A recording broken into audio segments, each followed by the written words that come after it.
नमस्कार साथियों, जय हिंद। मैं आपका साथी ट्यूटर मोटिवेटर राहुल चौधरी। प्रिय विद्यार्थियों, वीडियो मेंस के लिए स्पेशल कंटेंट क्या पढ़ना है जिससे कि आपका मैक्सिमम स्कोर हो सके, तो वीडियो मेंस के लिए स्पेशल अपन टॉप 10 लेके आए हैं। वीडियो मेंस में आपके 40 नंबर में राजस्थान की ज्योग्राफी है, उसमें कृषि और आर्थिक संसाधन वाला पार्ट भी है। 40 नंबर का जो पार्ट है उसको अपन वीडियो एग्जाम तक आपके साथ लेकर चलने वाले हैं। और चलिए, मात्र आपको बताया कम से कम समय में ज्यादा से ज्यादा कंटेंट, सुपर फास्ट रिवीजन आपका कैसा हो, उसी और चलते हैं अपन। पहला क्वेश्चन है, पहला कंटेंट है जो आपको याद रखना, क्वेश्चन नहीं है यहाँ पे, कि राजस्थान में खनिज एवं खान की सर्वोच्च संस्था कौन सी है। आपके सिलेबस में लिखा खनिज और खान, तो राजस्थान में खनिज और खान की सर्वोच्च संस्था कौन सी है, तो इसका आंसर होगा Rajasthan state mines and minerals limited. Rajasthan राज्य खान एवं खनिज निगम लिमिटेड, ये राजस्थान में खनिजों के क्षेत्र की सर्वोच्च संस्था है। इसकी स्थापना कब हुई? 30 अक्टूबर 1974 को इसकी स्थापना हुई थी। इसका हेडक्वार्टर कहाँ है? तो इसका मुख्यालय उदयपुर में है। इसका कार्य क्या है? तो ये सार्वजनिक क्षेत्र का उपक्रम है, सरकार की कंपनी है।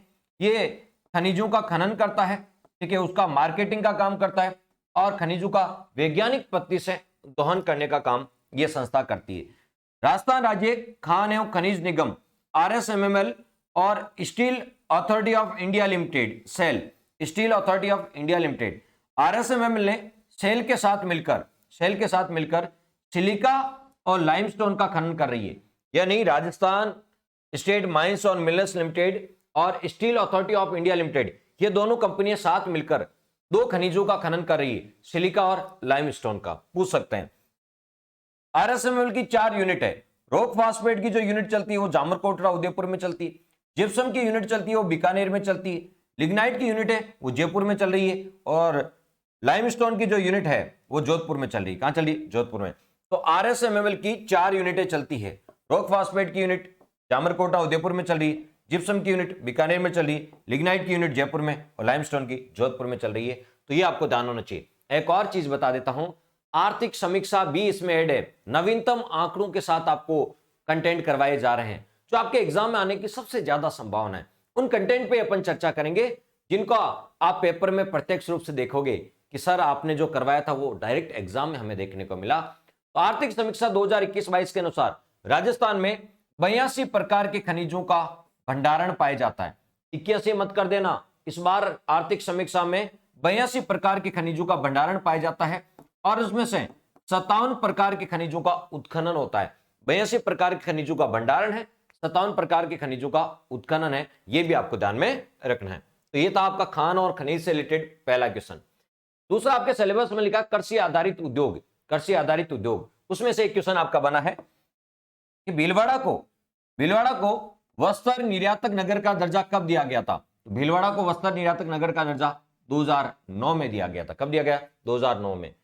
यदि बात करें कृषि आधारित उद्योगों में, कृषि आधारित उद्योग है कौन कौन से होते हैं?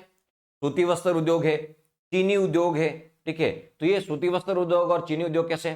कृषि आधारित उद्योग है। कृषि आधारित उद्योगों में सबसे बड़ा उद्योग कौन सा है? कृषि आधारित जितने भी उद्योग है उनमें सबसे बड़ा उद्योग है सूती वस्त्र उद्योग। कृषि आधारित उद्योगों में सबसे प्राचीनतम या पहला उद्योग कौन सा है? तो सूती वस्त्र उद्योग। सर्वाधिक रोजगार देने वाला उद्योग कौन सा है? सूती वस्त्र उद्योग।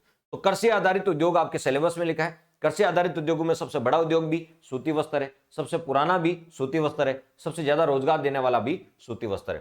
सूती वस्त्र की पहली मिल कौन सी थी? दी कृष्णा मिल्स लिमिटेड 1889 में ब्यावर अजमेर में खुली थी और खोलने वाले थे सेठ दामोदर दास राठी। फिर आपसे पूछेंगे टेक्सटाइल सिटी किसे कहा जाता है? टेक्सटाइल मिल, सूती वस्त्र मिल। टेक्सटाइल सिटी भीलवाड़ा को कहा जाता है और भीलवाड़ा को राजस्थान का मैनचेस्टर भी कहा जाता है। मैनचेस्टर एक इंग्लैंड का शहर था जहां पर पहले प्रारंभ में सूती वस्त्र उद्योग की संगठित रूप से शुरुआत हुई थी। तो राजस्थान का मैनचेस्टर तो भीलवाड़ा है। भारत का मैनचेस्टर पूछे तो अहमदाबाद, ठीक है। भारत का मैनचेस्टर पूछे तो अहमदाबाद। सूती वस्त्र की राजधानी पूछे तो मुंबई। उत्तरी भारत का मैनचेस्टर पूछे तो कानपुर। दक्षिण भारत का पूछे तो कोयम्बटूर। पंजाब का मैनचेस्टर पूछे लुधियाना। राजस्थान का मैनचेस्टर पूछे तो भीलवाड़ा। स्पिन फेड ये भी एक पूछा जाता है। राजस्थान राज्य स्पिनिंग एंड जीनिंग मिल्स संघ लिमिटेड, स्पिन फेड की स्थापना 1992 में हुई थी। कार्य प्रारंभ 1993 से किया था और इसका मुख्यालय कहां है? जयपुर में। यह भी आपको ध्यान में रखना है। तो ये कृषि आधारित उद्योगों में सूती वस्त्र उद्योग के बारे में अपने चर्चा की। नेक्स्ट, कृषि गणना 2015-16 के अनुसार राजस्थान में, ये बहुत इंपॉर्टेंट है, आर्थिक समीक्षा के आंकड़े हैं जो आपके एग्जाम में हूबहू देखने को मिलेंगे। ठीक है, 40 नंबर का वेटेज है आपका कृषि, आर्थिक संसाधन और आपका ज्योग्राफी वाला पार्ट राजस्थान का, उसको अपन लेके चल रहे हैं और आर्थिक समीक्षा के साथ लेके चल रहे हैं, अपडेट आंकड़ों के साथ लेके चल रहे हैं। तो कृषि गणना 2015-16 के अनुसार राजस्थान में, यह आर्थिक समीक्षा के अनुसार बताना है। ये चारों फैक्ट बहुत इंपॉर्टेंट है, इनको याद करके जाएं, एग्जाम में हूबहू आपको मिलेंगे। राजस्थान में शुद्ध बोया गया क्षेत्रफल कितना है? राजस्थान में शुद्ध बोया गया क्षेत्रफल है, बताओ, 52.58% है। ये राजस्थान का शुद्ध बोया गया क्षेत्रफल है और हेक्टेयर में पूछे तो 180 लाख हेक्टेयर है। फिर आप सोचेंगे राजस्थान में कुल जोतों का क्षेत्रफल कितना है? तो राजस्थान में कुल जोतों का क्षेत्रफल है 208.73 लाख हेक्टेयर। राजस्थान में प्रचलित कुल भूमि जोतों की संख्या कितनी है? भूमि जोतों की संख्या है 76.55 लाख। ठीक है, और भूमि जोतों का औसत आकार कितना है? 2.73 हेक्टेयर। ध्यान रखना, कुल जोतों का ये क्षेत्रफल है, ये संख्या है, ये संख्या है, ये क्षेत्रफल है और ये आकार है। आपको मिक्स नहीं करना है, ये एग्जाम में अलग अलग प्रकार से पूछे जाते हैं, बहुत इंपॉर्टेंट है ये। फिर आपके सिलेबस में ऊर्जा दे रखा है, तो बस तो राजस्थान में नवीनीकरणीय ऊर्जा है तो नोडल एजेंसी कौन सी है? आपको तो ऊर्जा के दो प्रकार के स्रोत है, परंपरागत और गैर परंपरागत। गैर परंपरागत बोल दो, नवीनीकरणीय बोल दीजिए या अक्षय ऊर्जा बोल दीजिए। तो राजस्थान में नवीनीकरण ऊर्जा हेतु नोडल एजेंसी कौन सी है? नवीनीकरण ऊर्जा हेतु नोडल एजेंसी कौन सी है? तो आपका आंसर होगा RREC, Rajasthan renewable energy corporation. Rajasthan renewable energy corporation. Rajasthan नवीनीकरणीय को और क्या बोलते हैं? गैर परंपरागत बोलते हैं, इसी को क्या बोलते हैं? अक्षय।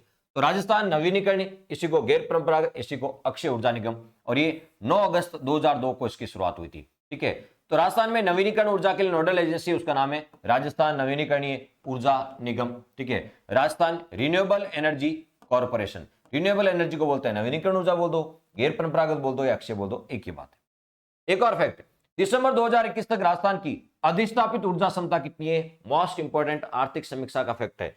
दिसंबर 2021 तक राजस्थान की अधिस्थापित ऊर्जा क्षमता है 23,321 मेगावाट। 23,321 मेगावाट, ये याद रखें। राजस्थान की नवीनतम सौर और पवन ऊर्जा नीति कब आई थी? तो राजस्थान की नवीनतम सौर और पवन ऊर्जा नीति आई थी 18 दिसंबर 2019 को। 18 दिसंबर 2019 को। पूरी राजस्थान नहर परियोजना से लाभान्वित जिले के हैं। वैसे आपको बता दूं, राजस्थान की नवीनतम सौर ऊर्जा नीति आई थी। सौर ऊर्जा नीति जारी करने वाला पहला राज्य राजस्थान ही था। 19 अप्रैल 2011 को जारी की गई थी और राजस्थान में इस नीति में लक्ष्य रखा गया है, कितनी बताओ? आपसे कोई पूछेंगे कि नवीनतम जो सौर ऊर्जा नीति है और पवन ऊर्जा नीति है, उसमें 2024-25 तक लक्ष्य रखे गए। 2024-25 तक लक्ष्य रखे। बताओ, सौर ऊर्जा में 30,000 मेगावाट नई सौर ऊर्जा उत्पादित करना, ठीक है, और पवन ऊर्जा में 4,000 मेगावाट नई पवन ऊर्जा उत्पादित करना। 2000 निजी क्षेत्र, 2000 प्राइवेट सेक्टर। पूरी राजस्थान नहर परियोजना से कितने जिले लाभान्वित होंगे? पूरी राजस्थान परियोजना से 13 जिले लाभान्वित होंगे। ईस्टर्न राजस्थान कैनाल प्रोजेक्ट, इसमें क्या होगा? चंबल, और उसमें आपको पता है दाईं ओर से मिलने वाली सहायक नदियों को, उसका पानी बाईं ओर से मिलने वाली सहायक नदियों में डाला जाएगा। पूरी राजस्थान नहर परियोजना से 13 जिले लाभान्वित होंगे। ठीक है, नवनेरा बैराज, ये भी इसी पूरी राजस्थान नहर परियोजना के तहत बन रहा है। नवनेरा बैराज या नौनेरा बैराज, ये कोटा में है और कालीसिंध नदी पर बना हुआ है। कोटा में कालीसिंध नदी पर बना है और पूरी राजस्थान नहर परियोजना के तहत ही बना है। इंपॉर्टेंट है। परवन वरद परियोजना, परवन दो परियोजना, एक तो वरद होती है और एक होती है मध्यम। एक तो वरद और एक मध्यम। परवन वरद परियोजना झालावाड़ जिले में है और परवन नदी पर है और इससे 3 जिले लाभान्वित होते हैं वरद से। कौन कौन से? कोटा, झालावाड़, बारा। बूंदी नहीं होता है, ये ध्यान रखना। मध्यम केवल 12 में है। मध्यम पूछे तो केवल 12 में और से 12 जिला लाभान्वित होता है, लेकिन वरद है वो झालावाड़ में। तो ध्यान रखना, 2 है। परवन मध्यम तो 12 में है, परवन वरद झालावाड़ में, और जो झालावाड़ में है उससे 3 जिले लाभान्वित होते हैं। राजस्थान में प्रति व्यक्ति आय कितनी है? राजस्थान की प्रति व्यक्ति आय कितनी है? ये एग्जाम में बहुत पूछा जाता है। डायरेक्ट आने वाला क्वेश्चन है कि राजस्थान में प्रति व्यक्ति आय कैसे निकालते हैं? पर कैपिटा इनकम कैसे निकालते हैं? कि राजस्थान की कुल आय में आपको कुल जनसंख्या का भाग दे देंगे तो प्रति व्यक्ति आय निकल के आ जाएगी। आर्थिक समीक्षा 2021-22 के अनुसार राजस्थान में प्रति व्यक्ति आय, एक तो पूछते हैं स्थिर कीमतों पर, एक तो किसमें बताओ? स्थिर कीमतों पर, और एक किसमें बताओ? प्रचलित कीमतों पर। ठीक है, स्थिर कीमतों पर राजस्थान की प्रति व्यक्ति आय 81,231 और प्रचलित कीमतों पर है 1,35,218। 1 लाख, दोनों याद रखें, 81,000, यानी राजस्थान का एक व्यक्ति स्थिर कीमतों पर एक साल में वार्षिक है एक साल में 21,231 रुपए कमाता है प्रति व्यक्ति आय है, और प्रचलित कीमतों पर 1,35,218 है। सकल राज्य मूल्यवर्धन में क्षेत्रवार योगदान, ग्रॉस स्टेट वैल्यू एडिशन। सकल राज्य मूल्यवर्धन में क्षेत्रवार योगदान यानी हमारे सकल राज्य मूल्यवर्धन 3 क्षेत्रों का योगदान होता है, प्राथमिक क्षेत्र का, द्वितीय क्षेत्र का, तृतीय क्षेत्र। प्राथमिक क्षेत्र में कृषि आते हैं, कृषि और उससे संबंधित उत्पाद। द्वितीय क्षेत्र में उद्योग आते हैं और उससे रिलेटेड। तृतीय क्षेत्र में आता है सेवा। प्राथमिक क्षेत्र, द्वितीय क्षेत्र और तृतीय क्षेत्र। आपको पता है प्राथमिक क्षेत्र का योगदान लगभग कितना है, तो 28.85, राउंड फिगर में याद कर लो 29% है। और स्थिर कीमतों पे तो प्राथमिक क्षेत्र का स्थिर मूल्य पे योगदान है 29%, प्रचलित मूल्यों पर इसको राउंड फिगर में याद कर लो 30%। राउंड फिगर में थोड़ा आसान याद हो जाएगा। उद्योग का ठीक है लगभग कितना बताओ 26%, ठीक है स्थिर कीमतों पे, प्रचलित पे है 25%। इसी प्रकार सेवा क्षेत्र का स्थिर कीमतों पे 45 और प्रचलित पे भी 45। देखो 45, 26, 25, 29, 30। देखो 29 का 30, 26 का 25, इधर एक बढ़ रहा है, इधर एक घट रहा है, बाकी सेम है, ठीक है ऐसे याद कर लो, ठीक है। तो ये पूछेंगे आपसे लगभग राउंड फिगर में पूछा जाता है, बताओ हमारे सकल राज्य मूल्यवर्धन सबसे ज्यादा योगदान किसका है, तो 45, सबसे ज्यादा योगदान है सेवा क्षेत्र का। सबसे कम योगदान किसका है, 29, ये 26, 30, 25 और 26। सबसे कम योगदान है उद्योग का। गलती से कृषि मत कर देना कि हमारे सकल राज्य मूल्यवर्धन में सबसे कम योगदान है उद्योग का, सबसे ज्यादा योगदान है सेवा क्षेत्र का। कितना कितना है वो भी आपको पता होना चाहिए, ये डायरेक्ट एग्जाम में पूछे जाते हैं। कुछ कार्यक्रम में आपके सिलेबस में लिखा मरुस्थलीकरण, आपके अकाल, सूखा, मरुस्थलीकरण आपके सिलेबस में लिखा है, ठीक है। तो सूखा संभाव्य क्षेत्र कार्यक्रम, ड्रॉट प्रोन एरिया प्रोग्राम, सूखा संभाव्य क्षेत्र कार्यक्रम, ये 1973-74 में शुरू किया गया था, चौथी पंचवर्षीय योजना में। 11 जिलों में चल रहा है, केंद्र राज्य अनुपात है 75-25, ठीक है। मरु विकास कार्यक्रम, मरुस्थल का विकास करना, डेजर्ट डेवलपमेंट प्रोग्राम, मरु विकास कार्यक्रम 1977-78 में शुरू हुआ था, 16 जिलों में चल रहा है, सेंट्रल स्टेट का रेशो है 75-25। ये 5वीं पंचवर्षीय योजना में और ये 4थी पंचवर्षीय योजना में। डांग विकास कार्यक्रम की घोषणा 2004-5 में हुई थी, लेकिन शुरू 2005-6 से हुआ था। ये राजस्थान के 8 जिलों में चल रहा है डांग विकास कार्यक्रम। 8 जिले कौन कौन से, तो कोटा संभाग में 4 जिले आते हैं और भरतपुर संभाग में 4 जिले आते हैं। कोटा संभाग के कोटा, बूंदी, बारा, झालावाड़, भरतपुर संभाग के भरतपुर, करौली, धौलपुर, सवाई माधोपुर। 4 और 4 कितने हो गए, 8 जिलों में चल रहा है। 100% राज्य सरकार द्वारा चलाया जा रहा है। 8 जिले याद रखना, कोटा संभाग के 4, भरतपुर संभाग के 4, 4 और 4 कितने, 8 जिलों में चल रहा है, ठीक है, याद रखना। डांग का राजा धौलपुर को और डांग की रानी करौली को कहा जाता है। मेवात विकास कार्यक्रम, अलवर और भरतपुर में मेव जाति के लोग रहते हैं, उस क्षेत्र को मेवात बोलते हैं। तो मेवात विकास कार्यक्रम 2 जिलों में चल रहा है, अलवर और भरतपुर में। 100% राजस्थान स्टेट गवर्नमेंट, राजस्थान सरकार के तहत चल रहा है, ग्रामीण एवं पंचायत राज मंत्रालय विभाग द्वारा चलाए जा रहे हैं। 1987-88 से चल रहा है। मगरा विकास कार्यक्रम, मगरा क्या है, ठीक है, तो मध्य और दक्षिण राजस्थान का जो पहाड़ी वाला क्षेत्र है उसको बोलते हैं मगरा, पथरीला क्षेत्र है। इसमें अजमेर आता है, पाली आता है, राजसमंद आता है, भीलवाड़ा आता है, चित्तौड़। 5 जिले आते हैं, अजमेर, पाली, राजसमंद, भीलवाड़ा, चित्तौड़। 5 जिलों में चल रहा है मगरा विकास कार्यक्रम, 2005-6 से चल रहा है। 100% स्टेट गवर्नमेंट की सहायता से चल रहा है। तो ये कुछ कार्यक्रम है जो आपको याद होना चाहिए सूखा, अकाल और मरुस्थलीकरण में। नेक्स्ट, रीको द्वारा कितने एग्रो फूड पार्क का संचालन किया जा रहा है। राजस्थान में उद्योगों के लिए सबसे बड़ी संस्था है रीको।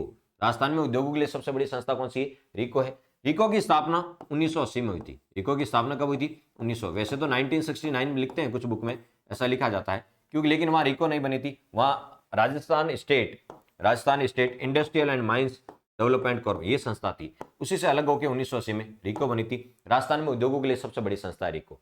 रीको द्वारा 4 एग्रो फूड पार्क का संचालन किया जाता है। ये ध्यान रखना बहुत इंपॉर्टेंट, 4 एग्रो फूड पार्क का राजस्थान की 4 अलग अलग देशों में, उत्तर, पश्चिम, दक्षिण और पूर्व। उत्तर में गांधीनगर है, इसमें चलाया जा रहा है। पश्चिम में जोधपुर में चलाया जा रहा है, दक्षिण पूर्व में कोटा में चलाया जा रहा है और पूर्व में अलवर में चलाया जा रहा है। तो देखो ऐसे याद रखना, 4 एग्रो फूड, गांधीनगर, इधर जोधपुर, इधर कोटा, इधर अलवर में। और 5वां प्रस्तावित है धनौदी झालावाड़ में, अभी 4 एग्रो फूड पार्क है, बहुत इंपॉर्टेंट है। वर्ष 2021 में राजस्थान में आने वाले पर्यटकों की संख्या कितनी है। 2021 में राजस्थान में कितने पर्यटक आए थे, ठीक है, 2021 में राजस्थान में, ये आर्थिक समीक्षा के आंकड़े। तो 2021 में राजस्थान में आने वाले पर्यटकों की संख्या है 220.24 लाख। ये राजस्थान में 2021 में पर्यटक आए थे। इसमें से देशी पर्यटक 219.89 लाख थे और विदेशी 0.35 लाख थे। दोनों को मिला देंगे तो 220.24 लाख ये टोटल पर्यटक आए थे राजस्थान में।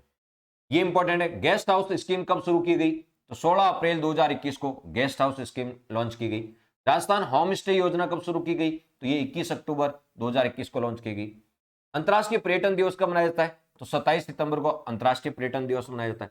राष्ट्रीय पर्यटन दिवस अंतर्राष्ट्रीय 27 सितंबर को मनाया जाता है, और राष्ट्रीय पूछे तो ये 25 जनवरी को मनाया जाता है, और 25 जनवरी को 25 जनवरी को राष्ट्रीय मतदाता दिवस भी मनाया जाता है। राजस्थान में पर्यटन के लिए सबसे बड़ी संस्था कौन सी है? RTDC, Rajasthan tourism development corporation. Rajasthan tourism development corporation, Rajasthan पर्यटन विकास निगम, ये राजस्थान में पर्यटन की सबसे बड़ी संस्था है। आरटीडीसी होटल लिखा होता है, RTDC hotel. Rajasthan tourism development corporation, Rajasthan tourism development corporation. तो आरटीडीसी की स्थापना 1978 में हुई थी। कार्य प्रारंभ 1 अप्रैल 1979 से किया था। आरटीडीसी का मुख्यालय कहां है? जोधपुर में, और ये राजस्थान में पर्यटन के लिए सबसे बड़ी संस्था है आरटीडीसी। पर्यटन को उद्योग का दर्जा कब दिया गया था? 1989 में दिया था, यूनेस्को खान समिति की सिफारिश पे दिया गया था। नवीनतम पर्यटन नीति कब आई थी? 9 सितंबर 2020 को आई थी। ठीक है, ये भी आप इंपॉर्टेंट फैक्ट है। और अपना ध्येय वाक्य क्या है? पधारो मारे देश, पधारो मारे देश। ठीक है, तो ये टॉप 10 क्वेश्चन थे जिनके बारे में अपन ने डिस्कस किया और इनके एग्जाम में आने की सबसे ज्यादा संभावना है। अब मैं आप लोगों से आपके अमूल्य सुझाव आमंत्रित है, क्या इसी सीरीज को कंटिन्यू करें या फिर आर्थिक समीक्षा टॉपिक वाइज कराएं? आर्थिक समीक्षा जो डॉक्यूमेंट है उसको टॉपिक वाइज कराएं, ठीक है, ऑब्जेक्टिव फॉर्मेट में, या इसी प्रकार के टॉप क्वेश्चन लेके आए टॉप 10, जिसे पूरा का पूरा आपको कृषि संसाधन, ठीक है, आर्थिक संसाधन, राजस्थान की वीडियो में जो 40 नंबर के क्वेश्चन आने वाले ज्योग्राफी और इकोनॉमिक्स के, वो आपके पूरे हो जाए। क्या इन्हीं टॉप 10 क्वेश्चनों को कंटिन्यू लेके आए रोज, या फिर आपको आर्थिक समीक्षा कराई जाए? आपके अमूल्य सुझाव कमेंट बॉक्स में आमंत्रित है, और साथ ही साथ एक क्वेश्चन का आंसर भी आपको कमेंट बॉक्स में देना है। देखते हैं आपकी तैयारी कितनी अच्छी है। 17वीं वन रिपोर्ट जो 2021 में आई थी, वन रिपोर्ट प्रत्येक 2 वर्ष के बाद आती है। वन सर्वेक्षण एवं देहरादून, ठीक है, वन सर्वेक्षण विभाग जो देहरादून में है उसके द्वारा जारी की जाती है। उसके अनुसार राजस्थान में रिकॉर्डेड वन क्षेत्र कितना है, किलोमीटर में कितना है और परसेंटेज में कितना है, कि राजस्थान में कितना रिकॉर्डेड फॉरेस्ट एरिया है। 17वीं वन रिपोर्ट 2021 जो लेटेस्ट वन रिपोर्ट है उसके अनुसार अभिलेखित वन क्षेत्र कितने किलोमीटर में और कितने प्रतिशत में, इसका आंसर आपको कमेंट बॉक्स में बताना है। सीरीज कैसे लगी ये भी बताना है। क्या इसी प्रकार के टॉप 10 क्वेश्चन रोज लेके आए, उनको डिस्कस किए जाए, ठीक है, ताकि आपके 40 नंबर का कॉन्फिडेंस आपके एग्जाम हॉल में जाने से पहले आपको आ जाए, ठीक है, या फिर आर्थिक समीक्षा टॉपिक वाइज कराया जाए। अपने अमूल्य सुझाव कमेंट बॉक्स में देना ना भूलें। थैंक यू दोस्तों, धन्यवाद।